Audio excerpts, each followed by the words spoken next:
ये चाय जो है ना, बहुत ही कमाल की चीज़ होती है। कुछ लोगों के दिन की शुरुआत, कुछ के दुकान में बैठी गपशप, कुछ के सुट्टे का साथी। चाय ना एक भावना होती है, खुशी में, दुख में, प्यार में, टकरार में, ब्रेकअप हो या फिर पहली मुलाकात हो, बस एक ही जज्बात काफ़ी होता है, चाय। चाय शायद कभी किसी को नाराज़ नहीं करती है, सबके रंग में घुल मिल जाती है। तो मेरे लिए चाय शायद अपनी बात मनवाने का एक ज़रिया था। तो हर सुबह की तरह चाय गैस पर उबल रही थी, माँ खाने की तैयारी कर रही थी और बाबा न्यूज़पेपर पढ़ रहे थे। मेरे स्कूल के सारे ही दोस्त पिकनिक पर जा रहे थे and like every other convent school you had to submit a fees beforehand. And बात मानिए, से 8 साल पहले एक मिडिल क्लास फैमिली के लिए 800 रुपये बहुत बड़ी अमाउंट थी।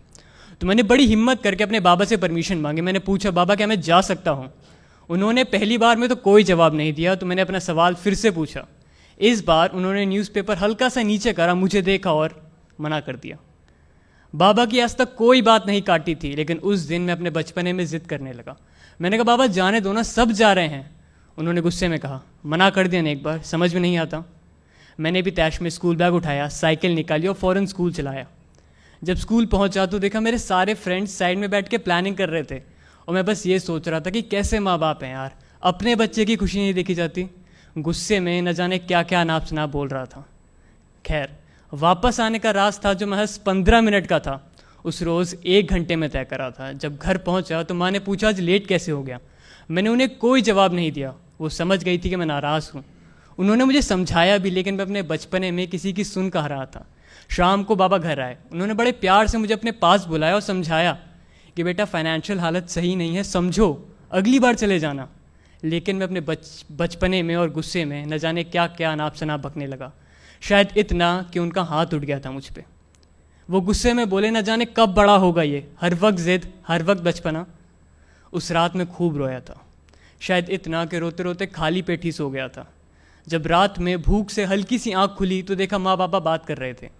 माँ ने बाबा से कहा, भेज देते हैं ना, साल में एक बार ही तो जाता है, वो भी खुश हो जाएगा। बाबा ने कोई जवाब नहीं दिया। वो बस उठे और बाहर टहलने चले गए थे। अब मुझे रात भर उतावलेपन में नींद तो नहीं आने वाली थी कि शायद अब सुबह पैसे मिल जाएंगे और मैं पिकनिक पर जा पाऊँगा। सुबह हुई, बाबा मेरे पास आए। उन्होंने मुझे पैसे थमाए और कहा, ये लो, पिकनिक पर चले जाना। एक पल को मेरी खुशी का ठिकाना नहीं था। मैंने फ़ौरन साइकिल निकाली और स्कूल की तरफ चल दिया। घर से थोड़ा दूर पहुंचा था कि याद आया, जो तावलेपन में लंच तो घर भूल गया है। वापस घर आया तो देखा माँ बाबा फिर से बात कर रहे थे। माँ ने बाबा से पूछा, पैसे कहाँ से आए? बाबा ने कोई जवाब नहीं दिया। माँ ने फ़ौरन बाबा की सूनी कलाई देखी और कहा, घड़ी बेच दी क्या? बाबा ने कहा, क्या फालतू की बातें कर रही हो, ऑफिस के लेट हो रहा है, खाना बांध दो। मैं अभी भी दरवाजे पर सुन्न खड़ा था, आंखों में आंसू लिए बस यही सोच रहा था कि सही में बाबा ने मेरी खुशी के लिए दादाजी की आखिरी निशानी भी बेच दी। क्या सही में मेरा सैर सपाटा उस घड़ी से ज़्यादा ज़रूरी था? खैर, मैं स्कूल आया वापस। अब पिकनिक पर जाने का मन नहीं था। वो पैसे स्कूल में जमा करने की हिम्मत नहीं थी। मेरे सारे फ्रेंड्स कह रहे थे, अविनाश चलना, चलते हैं, लेकिन अब बस जी सा नहीं था। वापस आने का रास्ता जो महज 15 मिनट का था, उस रोज़ फिर से 1 घंटे में तय करा। माँ ने पूछा, आज क्यों लेट है?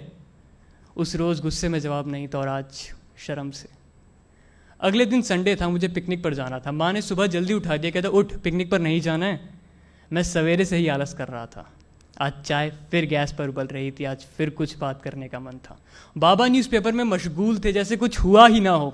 मैं उनके सामने बैठा। उन्होंने अपने पुराने अंदाज में न्यूज़पेपर हल्का सा नीचे करा, मुझे देखा और पूछा, नहीं जा रहा है क्या? मैंने फ़ौरन जेब में से एक डब्बा निकाला और उनकी तरफ आगे बढ़ाया। उन्होंने पूछा, इसमें क्या है? मैंने कहा, आप खुद देख लो। अब उनकी आंखों में भी हल्के हल्के से आंसू थे। वो घड़ी तो नहीं, लेकिन उससे कुछ मिलती जुलती घड़ी तो थी। वो अपने आंसू न्यूज़पेपर में छुपा रहे थे। इतने में माँ चाय लेके आई। उन्होंने सब देखा। माँ बाबा ने अपने पास बुलाया, गले से लगाया और कहा, आज हमारा बेटा बड़ा हो गया। तो हम शायद कभी कभी अपने बचपने में अपने माँ बाप का प्यार, वो सैक्रिफाइस, वो सब भूल जाते हैं, लेकिन वो कभी भी हमारे लिए अपना प्यार कम नहीं होने देते हैं। So from this stage, I just want to say one thing. I love you, Mom, Dad, and thanks for all the sacrifices you've ever done for me.